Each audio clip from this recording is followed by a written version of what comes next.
Jonah 1. Jonah's flight. The word of the Lord came to Jonah son of Amittai. Get up. Go to the great city of Nineveh and preach against it, because their wickedness has confronted me. However, Jonah got up to flee to Tarshish from the Lord's presence. He went down to Joppa and found a ship going to Tarshish. He paid the fare and went down into it to go with them to Tarshish, from the Lord's presence. Then the Lord hurled a violent wind on the sea, and such a violent storm arose on the sea that the ship threatened to break apart.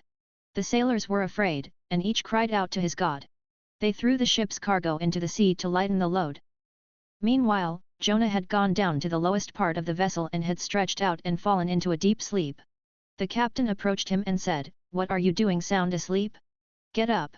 Call to your God. Maybe this God will consider us, and we won't perish." "Come on," the sailors said to each other. "Let's cast lots.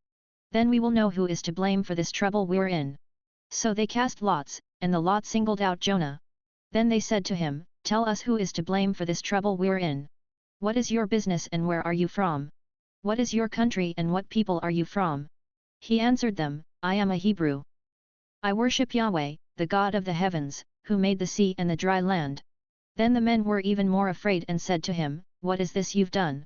For the men knew he was fleeing from the Lord's presence, because he had told them. So they said to him, "What should we do to you to calm this sea that's against us?" For the sea was getting worse and worse. He answered them, "Pick me up and throw me into the sea so it may quiet down for you, for I know that I'm to blame for this violent storm that is against you." Nevertheless, the men rowed hard to get back to dry land, but they could not because the sea was raging against them more and more. So they called out to the Lord, "Please, Yahweh, don't let us perish because of this man's life, and don't charge us with innocent blood.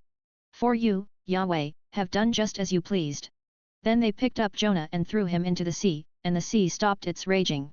The men feared the Lord even more, and they offered a sacrifice to the Lord and made vows.